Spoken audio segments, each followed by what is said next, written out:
观众朋友，大家好，欢迎您收看11月21日下晡新闻，我是麦尚莹。头起先带大家来关心今仔日的新闻重点。民进党的总统参选人赖清德甲萧美琴今仔日去到中选会登记，也那国民党侯友宜是讲会等郭文哲到最后一刻。有一团用2杯混蓝安徽他命对美国走私入来台湾，桃园的警方抓到3个嫌犯，也那主嫌是还未抓到。新北市有一个失联的移工无牌个啉酒赛车，警方伫伊的车内发现大麻甲毒品，经过调查发现讲伊阁是一个同一犯。好，咱要先来关心的是，民进党的总统参选人今仔日去到中选会登记，正做是2024总统大选头一组去登记参选的组合。这赖清德是表示讲，这摆的赖萧配有3层特殊的意义，代表的就是信赖台湾的国家方向。因2个人会拼全力，让咱的台湾伫国际会当行出一条平顺的路。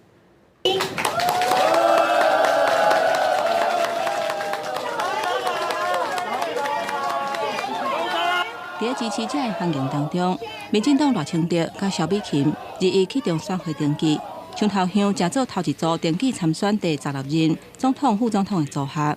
赖清德穿深蓝色的西装，萧美琴穿白色的外套，两个人专工挂鸟牌、狗牌大团结的徽章，象征两个人介意的物件甲团结。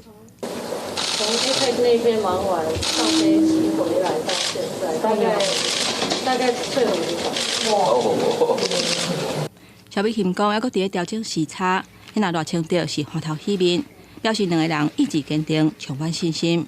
迄那赖萧配嘛有3个特别的意义，强调甲萧美琴合作参选，代表相信台湾的国家方向。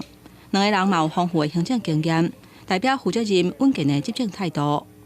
国际已经信赖台湾，国际也已经上架台湾，我们2个会竭尽所能，让台湾持续在稳健的路上，走入国际，迎向未来，不走回一中的老路。赖清德爱大家支持赖萧配，嘛要拼国会过半。赖萧配完成登记了后，国安局特勤中心的人员嘛当场宣布，有55位特勤人员接手赖萧配大选安全维护的任务。特勤编组嘛有几个女性的特勤人员，负责保护副总统参选人萧美琴的人身安全。记者综合报道。另外，咱要来看，在野党目前这些南北合作是有关无共识的。国民党的侯友宜是讲，伊会等郭文哲到最后一刻。也那郭文哲的定义是来讲，那准郭侯配是会当做伙来拍拼的。因伫最后查证进程，拢会继续甲侯友宜来沟通。根据这个规划咧，国民党是打算要伫明仔载来公布副手，后日去登记。也那民众党是由黄珊珊明仔载先去领表，伫咧拜4也是拜5的时阵才会去登记。网络诈骗受害者出来投诉被骗上千万，爱国民党总统参选人侯友宜到3港主持公道。侯友宜也将炮口对准执政党，批评无人看到人民被诈骗，顺势提出打诈政策。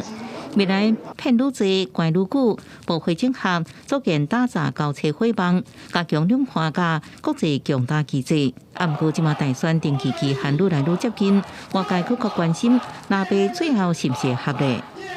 柯文哲既然6成民众都希望蓝白合作，我也等到你最后一刻，你想通了，都在你一念之间。事实上，我们还是希望能够整合在野的力量，不管是总统大选或者是立委层级这方面的合作，在时间底线之前，我们还是会努力进一步的来跟国民党沟通。双方虽然拢强调保留沟通空间，不过国民党按算支持中常会提名副总统竞选，侯友宜办事去登记。郭定也是规划支持由黄珊珊代表领表，按算国体办事或者是拜5会去登记。我叫候选人的人选，我都没有设定是谁，最主要还是期待是大家一起合作嘛。民众党的立场当然是没有侯科配这个选项，但是如果是柯侯配的话，大家可以一起来努力。侯友宜甲原体要安怎配合，依然无共识。在野整合也有鸿海创办人郭台铭。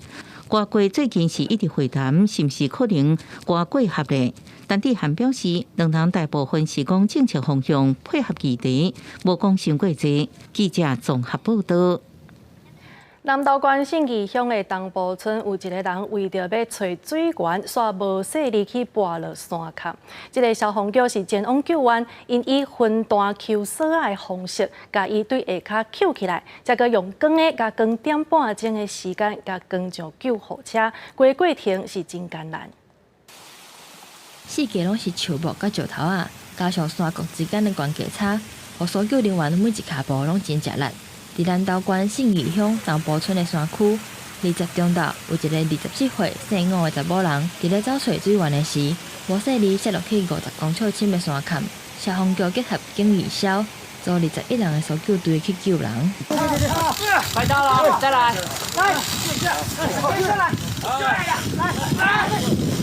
姓吴的查甫人倒边骨头有20公分的空喙，意识清楚。因为山谷之间无完整的路基，搜救人员先驶20分钟的车到产业道路的路尾，再搁步练去伤者的位置。刷落来用吊索先甲人游起来100公尺，再搁开半点钟，甲搬落山，送去哩救护车。接触到报案者之后，没办法把他往下送，因为要通过3个瀑布，所以把他上拉100米，然后是分段的拉，然后拉到步道之后，再花1个半小时的时间把他运送到救护车上。国山消防分队表示，当地地形真狭，附近阁有3个水墙，真恶通过，只好爬一连找较好行的路，用分段搬送的方式，紧甲伤者送到卫福部南投病院检查治疗。记者南投报道。这非法运毒品的步数是百拍款。即马航空警察伫咧桃园机场是有查到一个集团，应用健康食品，也就是蛋白粉，去含8公斤的安非他命，对美国走私入来到台湾。这警方是抓到3个嫌犯，也若主嫌到今又被抓到。年轻2被参谋航空警察局甲财政部关务署台北关，伫今年5月破获一批来自美国以2200份名义申报进口货物，内底藏有市价约1000万的第2级毒品安非他命8.8公斤。专案小组布线对峙，当场逮捕来领货市长加市王2个嫌犯。15.05分，我们下个依法逮捕了啊！该走私贩毒集团使用健身补充高蛋白的营养食品充当运毒工具，将安非他命埋藏于粉末当中，自美国运输来台。专案调查发现，以外号光头为首的卖毒集团，使用健身补充高蛋白的营养食品当作运毒工具，想要以假乱真。专案小组查获时，罕见闻到毒品真高的香草味，也就是查到新的种类毒品，拢总查获嫌犯3个人。该集团自今年3月间，以相同的模式多次运输毒品入台，共犯酬劳每次可分得新台币3至10万元不等。5月间，由张姓及王姓犯嫌出面领货时，当场人赃俱获。到案的市长甲市王的2个嫌犯，因为无处理空米上甲安家费，透过专案小组提示所掌握的证据，将其尾放入心房，受其指控主嫌光头种种犯罪事实。经过地检署提起公诉，分别对市长、市王2个人具体求处7年有期徒刑。另外，在逃主嫌分别予地检署甲法院发布数十个通缉在案、通缉中。记者综合报道。啉酒塞车的案件，当时拢几啊万人。伫咧台北市，甚至有民众是讲拢讲袂听，定定拢啉酒醉来骑车。另外，伫咧新北市的五股，也有一个失联移工，伊是啉酒搁无牌塞车。警方甚至伫伊的车内发现了大麻甲毒品。经过调查，搁发现讲，这个35岁驾驶是一个通缉犯。往五股所方向要支援哦，车辆拦检不停哦。报名警示声一直响，警车一直录，涉案车辆无停车，吹油门一直冲。叫支援警力为五股第5人口，经费烧了40分钟。跑怎么跑啊？落网的外劳籍情侣18暗11点外无照酒驾上路。无开头顶风偌早，会心喜逃走，原来是这名35岁驾驶，毋那是失联得了2年，搁较涉及几啊件的刑案。查获失联移工一名为诈欺通缉犯，酒测值达0.53每毫克，车内并起获2级毒品大麻1包，第3级毒品卡西酮咖啡包1包。吐气、吹啊，不漏啊。对话中经纪高层，拿匕首围卡，台北市警员顶地伫美水1号桥附近，也发现一名移工骑车，看起来有啉酒的款，经过检测0.20超标，医生认证一人有啉水果酒，确实是酒体啊才上路。国内一直传出啉酒赛车，搁较有一位民众醉茫茫赶上班，酒测达到1.49。1.49元啊！警方掠酒驾，当年拢有超过1万人，今年前9个月也超过46000人。无论是移工还是咱国的民众，拢无应该啉酒了后赛车，酒醉就唔通上路，唔通替家己甲别人的性命滚生笑。记者综合报道。有一个网青叫做“通勤者之歌”，伊伫网络刊文分享要安怎闪过警察骑重型的乌多摆去弄细山崩坑，而且伊个讲，伫个11月22之前，就会来完成这件代志。即马各个警察是正关注这条消息，呼吁骑重型乌多摆的人，就要遵守规定，若无就会开罚。也那交通部是讲，这骑重型乌多摆其实要上国道呢，目前是还无开放的这个时间表。大大字写着“无破涉税，唔留人头”，部落客通勤者之歌，伫社群媒体开直播，分享安怎骑重机上雪山崩坑。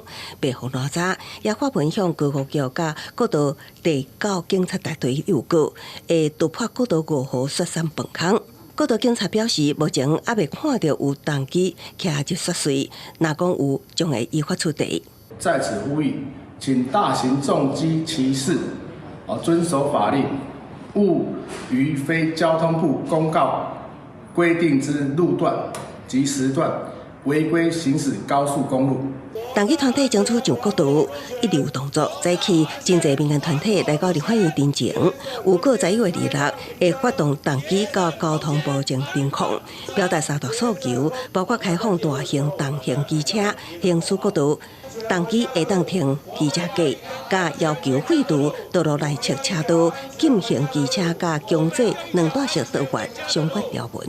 我们充满了理性的活动呢，常常得不到善意的回应，所以我们势必要举起这场大旗我们要交通部来面对这个我们大家所有交通公民所需要的这个问题的解答。现在重机在快速道路已经可以走嘛那我想说他们先在这个快速道路或是一般的道路上面。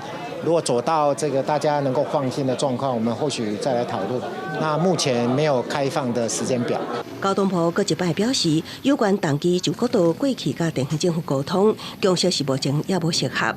那高公局明调6成民众反对，对重机就国道有完无时间表。记者综合报道。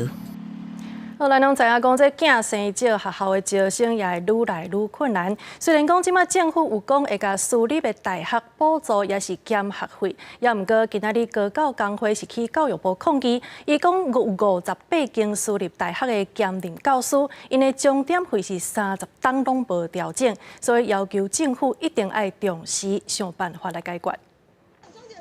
立即调涨钟点费，终结世界纪录，终结世界纪录。换口号爱政府注意私立大专校院的兼任老师，钟点费30年无调整的情形。政府最近一直释出教育力度的推动，包含减免私立大学学费、替管大学老师的待遇。按过各教工会之一到教育部外口抗议，批评有高达58间的私立大专校院兼任老师，钟点费30年没调整过。我们总共大概有2万多名在私立大学当兼任老师的人员，超过1万多名是30年薪水没调。我们经济成长的果实，我们的税收，我们各式各样的补助。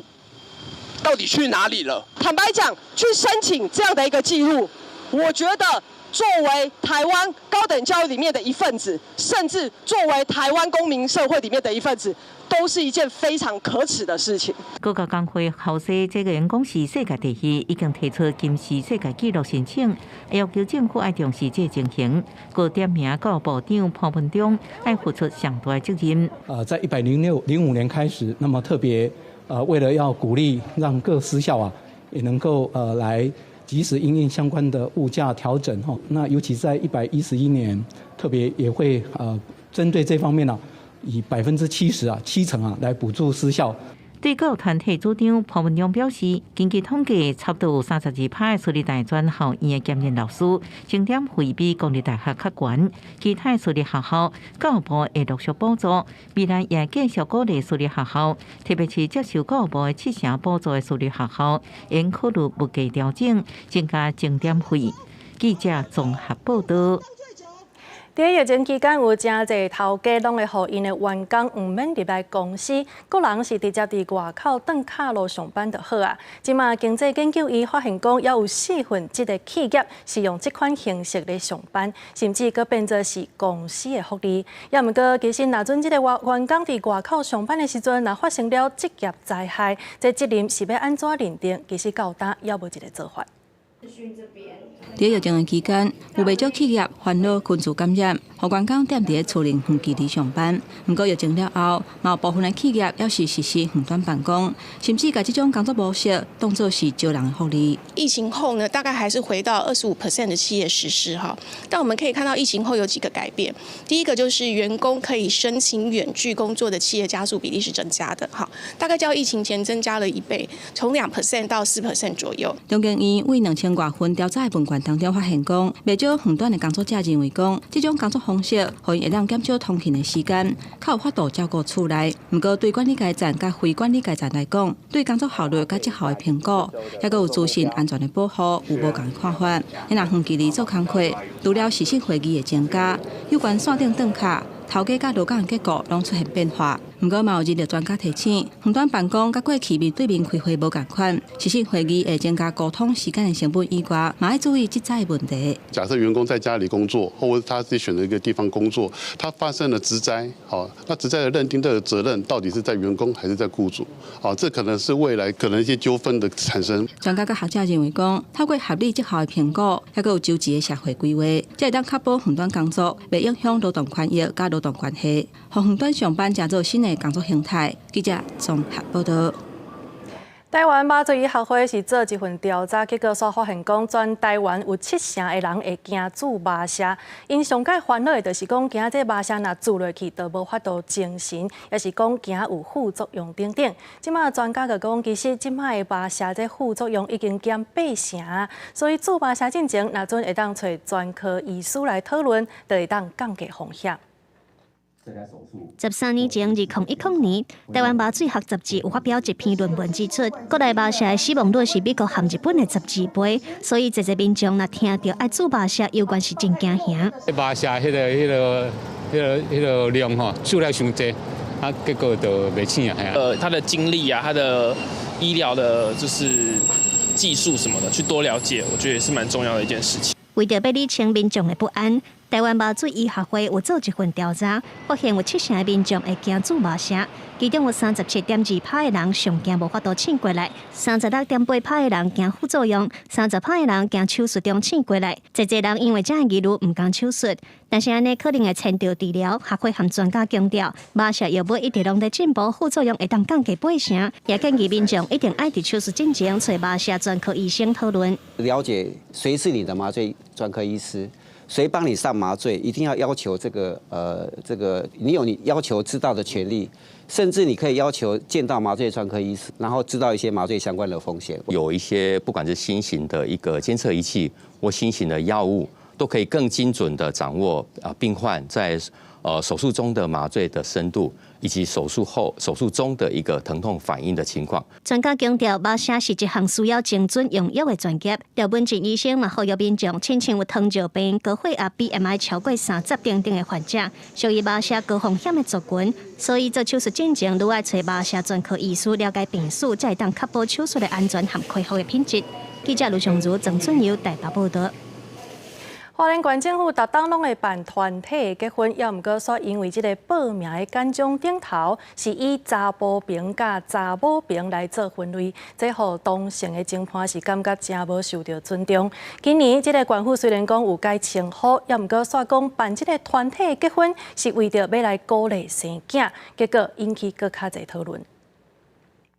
上摆新人参加花莲县府举办的集团结婚，不过现场看无同性婚姻的新人，因为报名简章顶悬，结婚的人称拢是新郎新娘或者是男方女方的称呼，同性婚姻者向议员陈情。但当天花莲县的窗口是跟我说，男女很好啊，你们同性恋可以自己选择谁要当男的，谁要当女的。他这样子的说法，对于我们同志团体来讲，非常非常的失礼。面对抗议，县府民政处今年秋季集团结婚，改名称改调。出发文回应讲，办集团结婚是为了鼓励生育。各一届强质疑，敢是对同性婚姻有歧视？你们说，花莲县的集团结婚不欢迎同志到底，因为要提高生育率，因为要减缓少子化，所以县府的集团结婚不欢迎同志。面对议论，民政处长讲，伊绝对无讲过无欢迎同性婚姻，针对用字也以鼓励生育为理由，嘛强调是遵照中央鼓励生育的法规。花莲县的集团结婚拒绝同志参加吗？我们没有拒绝任何形式的集团结婚。你回答我这个问题，拒绝同志参加吗？拒绝任何形式，我们都欢迎。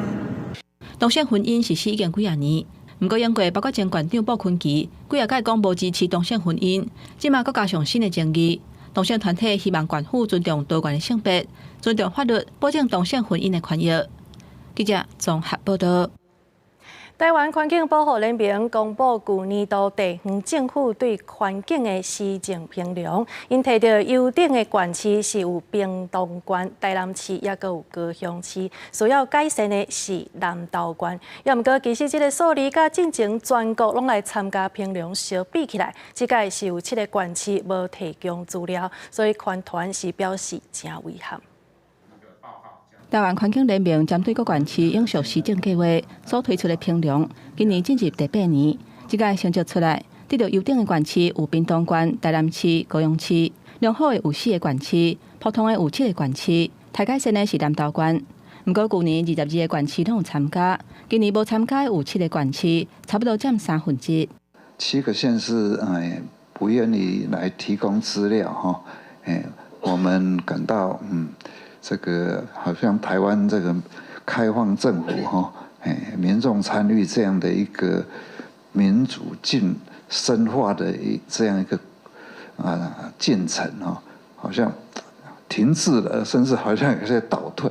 8个评量的指标包括质量检讨、甲再生能源的推动、公害防治、气候变迁、甲生态保育等等。参与评量的学者观察，最近这几年来，各县市伫年总量的用电量，甲人平均的用电量拢加悬，尤其是新竹市甲花莲县拢真悬，显示能源的用量持续增加，减碳也是一大挑战。这3、4年我参与的状况看来的话，事实上，能源使用一直都没有降的，不管在工业的用电好，或者是民间的用电，事实上都是升。这届有2个县市透过电话明确表达无要参与，分别是新北市甲新竹县。在结果进前有联络到，不过并无得到回应，因为这届无参加的拢是南洋的县市。环境保护联盟表示，永续应该是延续的政策，无应该拿换首长或者是连任的重点。希望后一届评量各县市拢会当来参与。记者综合报道。国际消息，咱要先来关心的是美国总统拜登伫个昨也就是11月20做81岁的生日，伊也照这个传统伫个白宫来赦免感恩节的火鸡。也毋过，其实外界上关注的是伊的健康。那准讲这个拜登连任，所以等到伊落任的时阵，等于讲已经86岁啊。民调有77%是认为讲这个拜登已经上老，无适合搁出来选总统。伫北京南草皮举办火鸡赦免活动，美国总统拜登依照传统，伫20赦免感恩节火鸡。这天也拄好是伊81岁生日，拜登先提家己的年纪来捐算笑。This is the 76th anniversary of this event, and I want you to know I wasn't there in the first one. I was too young to make it up. 这项传统会当追到1947年，全国火鸡联合会送火鸡予迄当时担任总统的杜鲁门。拜登迄当年才5岁，今年互赦免的2只火鸡来自明尼苏达州，叫做自由甲精。拜登趣味的讲，因行1000多英里才到北京，比参加天后泰勒斯的演唱会也较难。刷哥发声话讲唔对。You could say even this harder than getting a ticket to the Renaissance tour or Britney's tour. She's down in, it's kind of warm in Brazil right now. 这已经不是拜登头一摆话讲唔对，伊有当时啊会伫记者会上，互一个唔知安怎讲的回答，而且也搁把行路无稳滑倒，甚至伫空军以后的楼梯失去平衡，拢互人对拜登的高龄产生质疑。路透社9月中旬的民调显示，77%的受访者，包括65%的民主党人，认为拜登上老，无法度担任总统。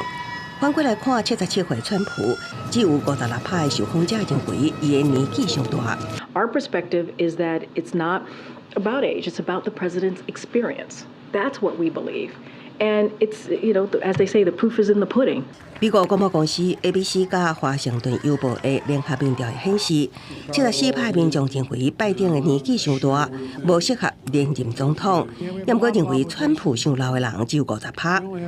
另外一项美国雅虎的民调显示，54%的人认为拜登无过有履行总统职责的能力，比2020年的71%悬。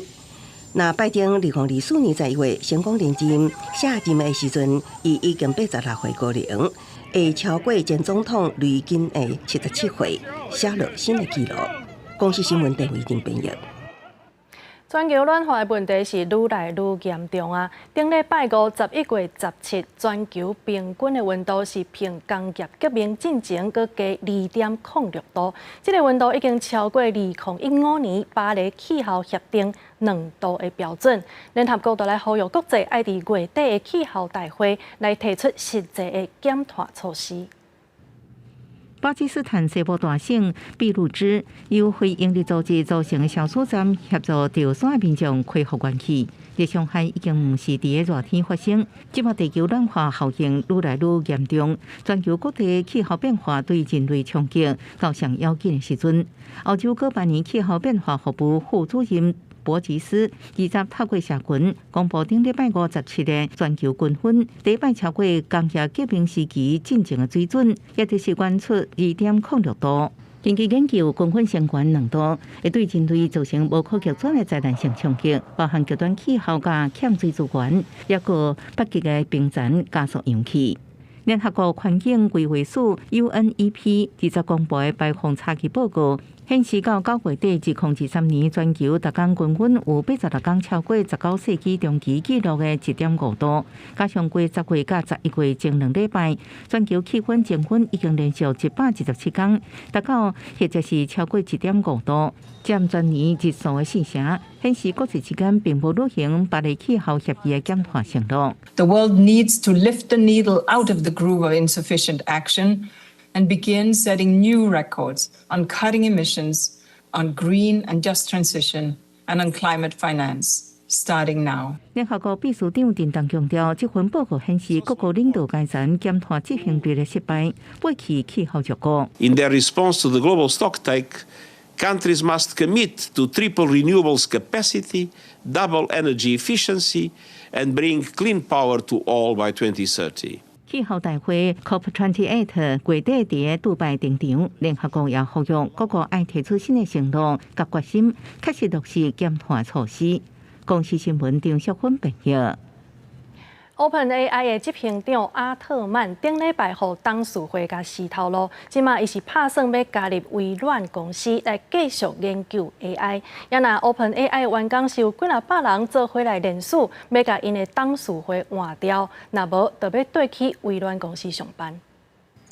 开讲机器人 ChatGPT 开发商 OpenAI 出现人事异动，董事会17将执行长阿特曼解职，原因是无法度够信任伊的领导方式。虽然捌传出阿特曼无偌久就会转来，不过即马上新的消息是，微软执行长宣布阿特曼要加入，带一个新的 AI 研究团队。This is a big win for Microsoft because they're getting sort of what's been called the face of AI, who's joining their company. And him and his president, who's another co-founder, are joining, and they're going to be leading the new advanced AI research team at Microsoft.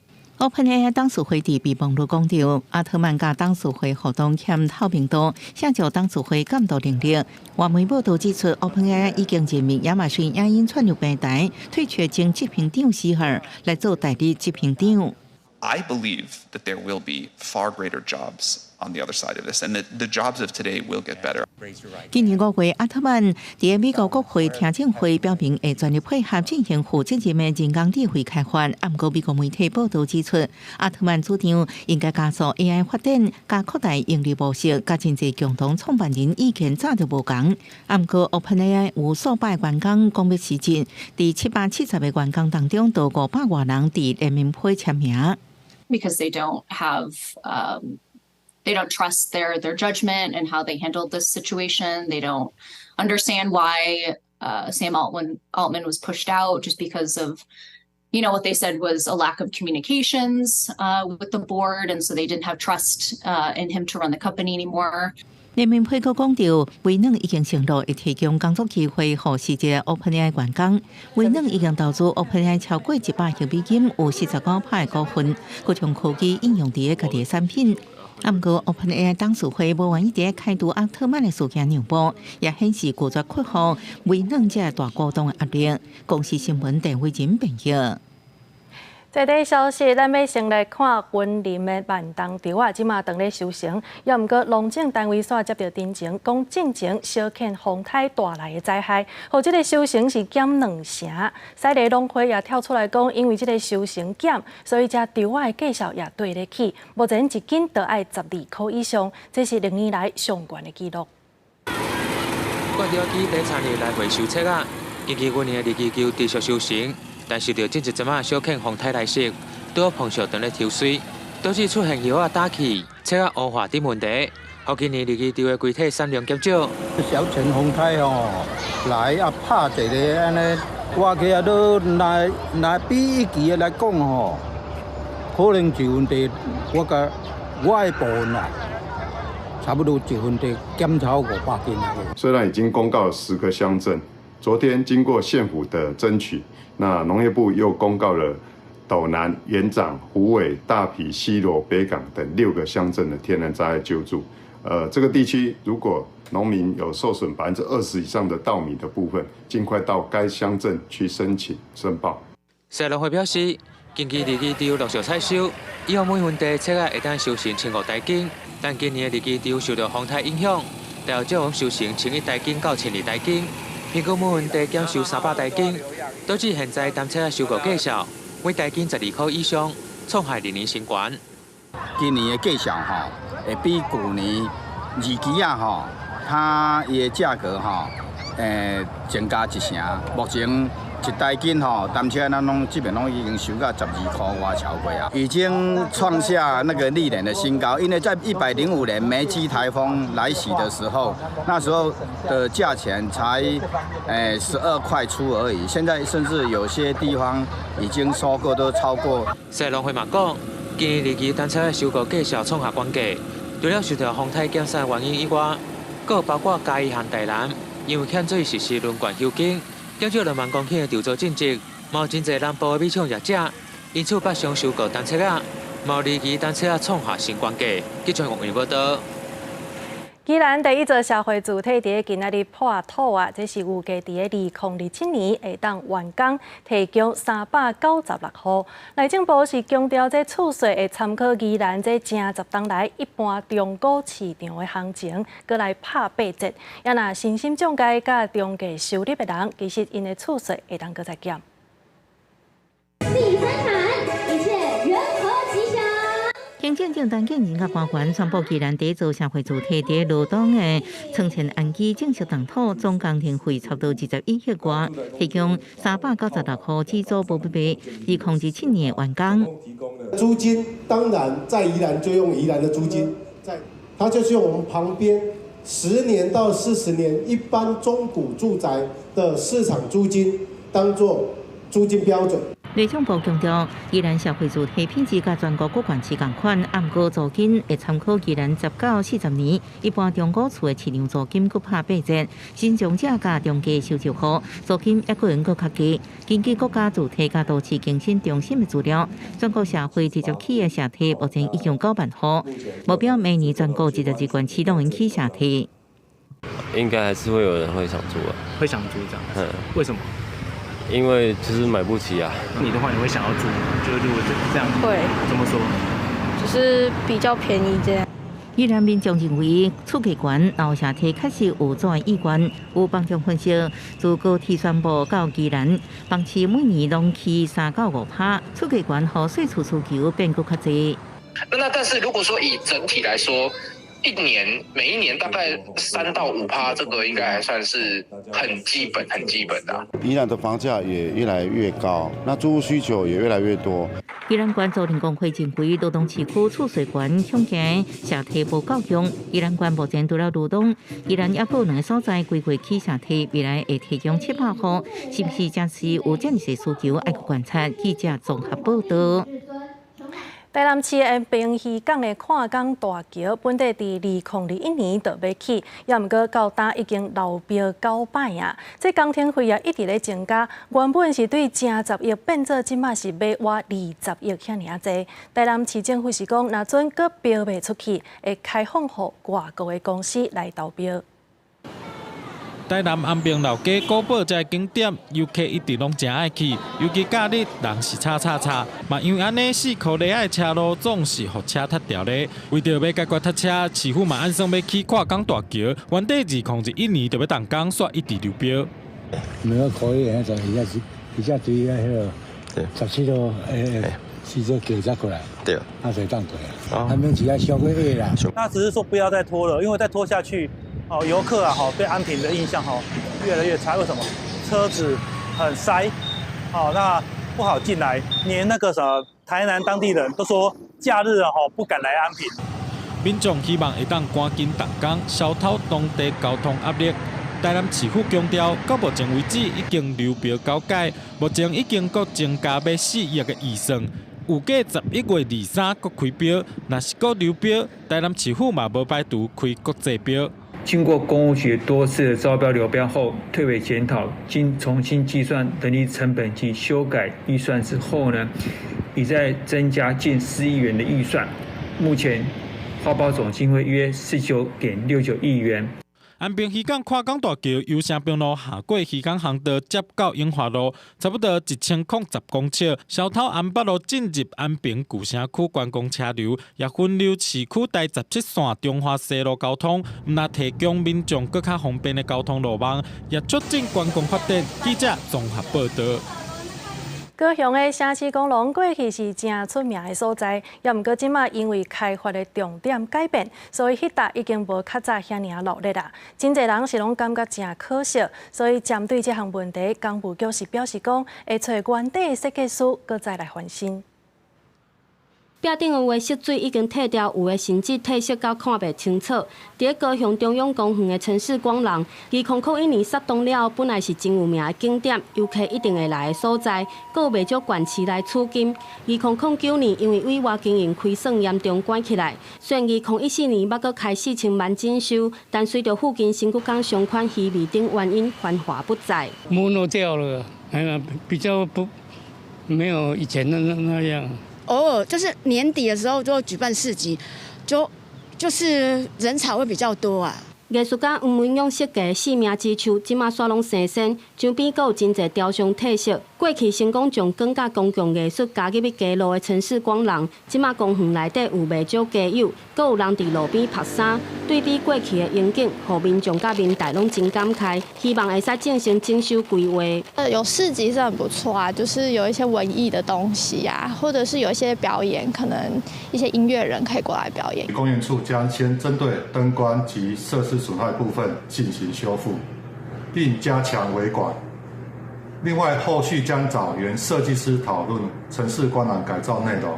工务局表示，过去为着重新营运，捌委托观光局招商，但因为场域限制伫中华港五号路口失去特色，会阁找原设计师重新再造，连接周边商圈，希望会使创造新的特点，找回过去阳光。记者陈恒武、柯正俊高雄报道。国内做线卖今年1月到9月的收入已经超过3条，即马年底嘛得要到啊，所以业者是推出真侪好康的活动，无论是超商，也是讲大卖场，拢是闹热滚滚。5月10日，真古水福地囥开桌顶，内底有各种的商品甲试收啊。圣诞节就要到啊，袂少人为着要交换礼物，是头壳摸咧烧。即马超商的业者上准圣诞节，带动消费商机推出福地。互消费者会当好好替朋友来经礼物。双层的烤箱跟电烤盘，那其实电烤盘如果你过年在家的话，可以就家人一起使用，其实我觉得还蛮方便的。购物车或者是小型的，就是包包的话，我觉得都是非常适合入手的，就是可以买。亲像统一超商，规划299块、499、999块，3种10块交换礼物介绍的福地，还佫有1499块的精品福地。无论是倒一种介绍，拢会当抽双臂纯电动旅行车、甲南非旅游，还佫有旧金山来回机票。另外，专家联名福地介绍是399块至499块，同款会当挂抽电动机车，还佫有净水器。另外，莱尔富嘛推出圣诞限定室内香水，互民众来买。观察到就是大家现在过节的气氛越来越浓厚。那圣诞节的话，就除了看圣诞树啊，或者是说聚餐以外，交换礼物也是大家蛮常有的这个仪式感。那预估呢，可以带动我们圣诞档期1到2成的业绩成长。现在美食的卖场是上准乌色购物周推出拍一个活动，透早就请民众烧钱来买。另外，专店为即时开始，伫全台湾实体门市开始卖纸本的乐透卡，一张卡的面额是1000块，而且推出一个现金100万，还佫有7个现金10万块的奖项。甲过去新正才推出的福地商机无共款，圣诞节活动提早起过，超商、卖场的业者甲商品拢各有特色，要伫通货膨胀的年代，互民众通买到大碗佮满件的商品。记者综合报道。环保科技是即马发展的重点，伫国科会的帮助之下，清华大学的研究团队是开发出一种对虾仔甲金马壳储出来的价壳素所做的膜。啊，这张膜是会当电镀伫金属的表面，互人毋免用能源，就会当帮助降温。火柜船因为长时间曝热，致使火柜内的温度会一直加悬，需要靠能源开空调、冷气来降低温度。现在是清华大学伫国科会的支持之下，研发出一种以甲壳素做的薄膜，通电镀伫金属的表面上，以热辐射的原理帮助金属排热、降低温度，而且实验证实真正有效。如果是整天来均温来做对比，镀膜之后它的温度可以低了2.8度 C。如果我们看瞬时在正午的时候可以到7.1度 C。研发团队表示，这种以甲壳素做的薄膜排热唔但免用能源，而且无毒，通自然分解，非常环保。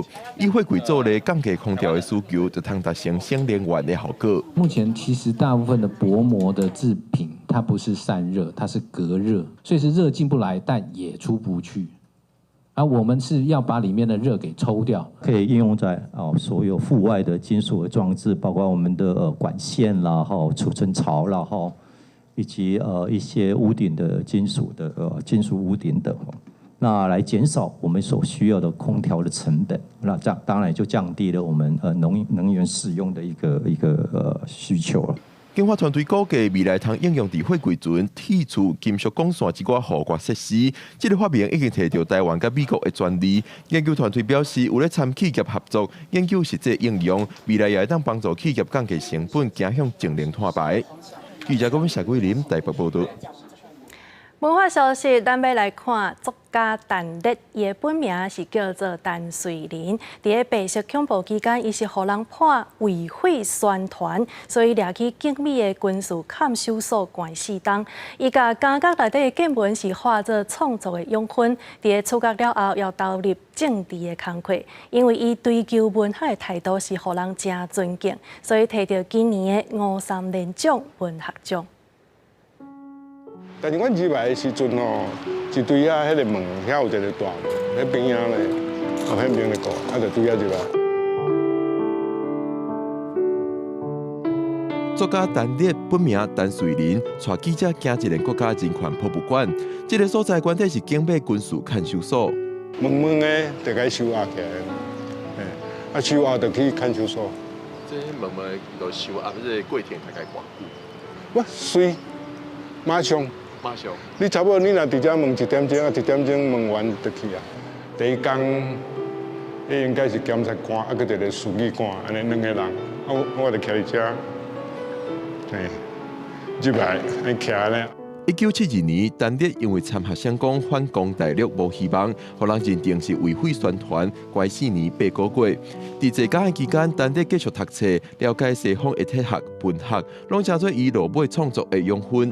有的嘛会起笑啊，有的就是坐了嘛做不安的，嘛是拢会，但是你要去处理这个物件，圆壳啊安尼吼，要行15遍，100遍。陈烈讲，伊伫在家的时，知影真侪不公不义的代志。出家了后，有社会领袖邀请，伊开始做政治工作。做过幕僚，也当选成做第3届国民大会代表。徛伫遐了哦，迄个应该是算检察官咧问案的时阵，迄书记官是咧困的，主要咧过程吼，其实从一个形式完全假，包括调查局啦、包括情报局啦、吼，包括警察局啦，因迄个过程内底迄个请求啦。我迄是，讲我迄是真正，毋是你过去遐少年时会当想象的，不哩恐怖。政治运动的期间，陈烈也一直创作，对拄出家所写的文章《报完》到今年的新册《残骸子》，拢有一个迄段的记忆。53年种评审认为，陈烈的文字虽然真简单温和，所深入分析社会的力量。因尽量用较客观的物件来做表现，是对啊毋对？由读者来家己来判断，迄足直接的吼，颠倒袂当感动人。最近，陈烈也当咧参一群人要推动白色恐怖纪念日。伊认为228有纪念日，白色恐怖也有一个日子，通互现代人反省历史，走向未来。记者郭宝君、张水新北报道。台南文资处办文资小学堂的活动到今已经第5档啊！今年因是参所为平台合作设计刺激的线顶电动竞赛，这摆嘛又特别用这个文资建材的废弃物来打造真特殊的环保奖杯，要来鼓励得奖的学生。选手目睭体育金选定题组，甲题目看好斟酌，开始做题。若回答正确，就使攻占领土，减摕分数。我讲廖准因咧拍电动，其实这是文资小学堂的车饼现场。点市文资处今年参所谓合适平台合作，甲台南有形甲无形文化资产的知识变做趣味的游戏，互囡仔哪算哪学习。参加比赛学生拢讲，安尼学习方式足深刻。了解台南的比较多的历史，也有学过那个一些台湾的历史，可是我好像是头一次知道龙生九子。希望囡仔未来吼，会使行出学校，行出领导啊，亲身去行大遮的所在，接受遮的文物。要鼓励学生拍拼学习，文资处出新招，做独一无二的奖杯来送予头5名的选手。奖杯材料就用眼镜者无共所在回收回来木材落去做。伫咧建筑银行内底，画木材源头是古厝老建筑，甚至有古迹破旧的材料。文资处利用有历史价值的木材落去撩兼加工，互囡仔有一个难忘的纪念。对其他古迹也是历史建筑，收落来一寡旧的材料，来做一寡打造一个奖杯。奖杯内底是体上大用的木材，伊是来伫咧安平的所在。安平较早伫咧荷兰时阵有一个迄个较早做毛的洋行，即个材料吼。伊较无属伫第1代，伊是伫第2代，但是阮嘛感觉讲，伊这有一个历史纪念的价值。文资处讲，这毋单单是一个纪念品尔，是延续废弃物永续的开始。因望借此带动囡仔学习在地文化的风气，互台湾的文化永远袂断根。记者李上台南采访报道。新住民离开故乡来到台湾，是定定拢会拄到这个文化也是语言等等的挑战。即马为着要互社会大众来理解新住民伫台湾的生活，彰化县新住民家庭服务中心是办一个旅行庆典，也邀请这个新住民的亲人写出因生活当中的旅行相。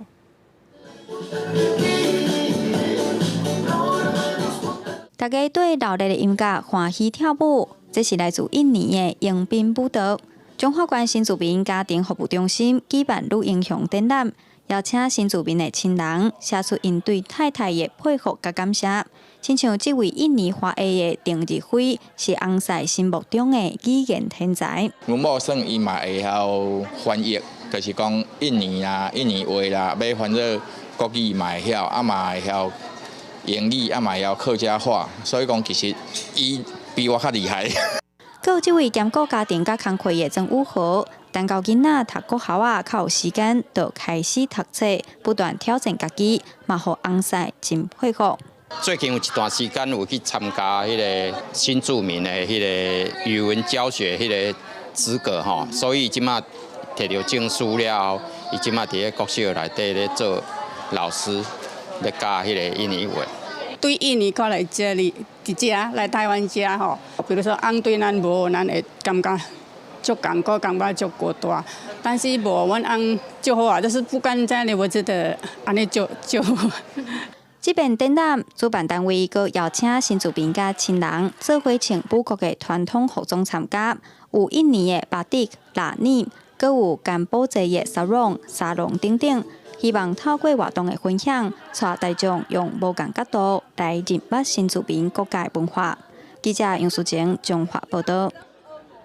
即马气候变迁，和水资源的问题嘛变甲愈来愈严重啊！根据这个联合国儿童基金会报告，全球有1/3的囡仔，差不多要7亿的人，即马是面对欠水的挑战。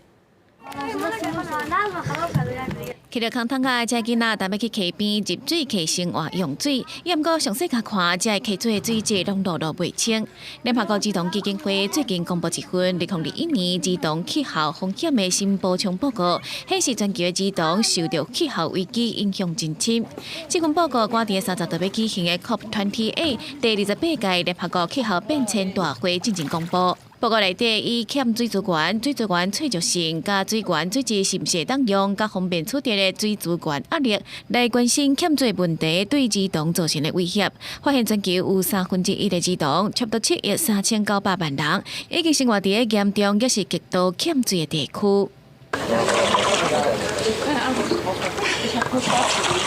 其中中东北非甲南亚地区的儿童，因为生活伫水资源有限的环境，会受气候变迁问题造成水位下降、酷旱的风险，甲饮用水卫生服务不够。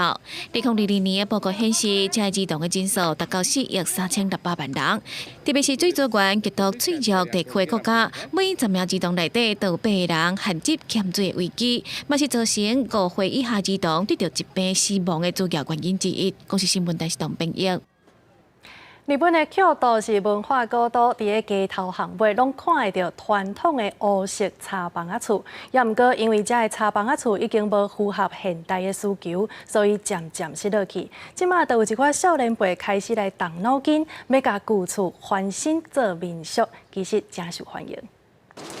今年顶半年，日本大解封，蔡志顺就飞到京都买这间历史超过100年的传统老厝。因为继承人无想要留厝内底物件，伊就收所有的物件经过整理，一件一件珍贵的老物件，重新搁被看到。好，那像这一个，它是木头做的东西，大家可能像我第一次看到，我也不知道它是做什么的。但是当时在研究它是不是保险柜，因为看起来有这个东西。但比较有趣的是，我打开之后，我就觉得，它可能不是保险柜哦。所以那个时候我上网查，我就发现，它是1850年前后生产的冰箱，就是把冰块放在里面。2019年疫情爆发之前，蔡志顺到京都准备学日文，发现真侪老厝拍远。伊甲亲人讨论了后，伊本来就真介意老厝，决定买老厝改去做民宿，委托在地装潢公司来装修。この梁が家を支え屋根を支えている梁って言われているものなんですけど、改装する前からもともとあった梁で、判断基準としてはきちっと腐ってないかまたは傾いたりしてないかっていうのを確認して。蔡志顺也为朋友找找适合的老厝，佮协助管理。这一间已经整理过厝，新箱内底拢是不同产业者的宣传单。那现在这种丁屋民宿的市场呢，在京都也是算很好的行业，所以买气旺盛，那但是物件少。老厝市场感觉是真兴，按过经济资料，2010年到2016年，短短7年之间，京都老厝销售将近6000间。疫情解封以来，观光人潮重回京都，是不是应暂缓老厝消息的脚步？爱去观察。公司记者京都采访报道。下晡晡天气如何？天气报你知，带大家做回来了解。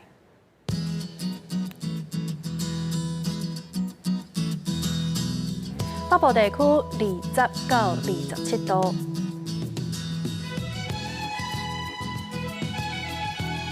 中部地区20到28度，南部地区是22到28度，东部地区21到26度。外岛地区是19至25度。以上就是这则台语新闻，感谢你的收看，明仔载同一个时间咱再会。